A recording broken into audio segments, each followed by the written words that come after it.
So in this particular case, we have tweet IDs, a unique identifier for each tweet, airline sentiment, which is the sentiment label for the tweets, such as positive, negative, or neutral.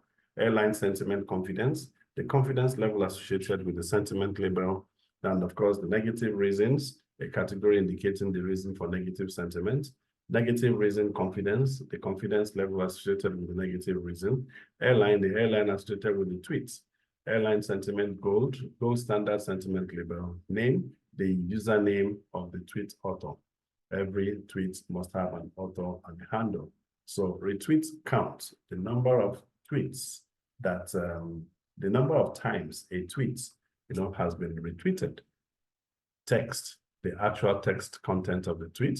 Tweet coordinates of the tweet, then tweet created, the timestamp when the tweet was created, the tweet location, and of course, lastly, the tweet time zone.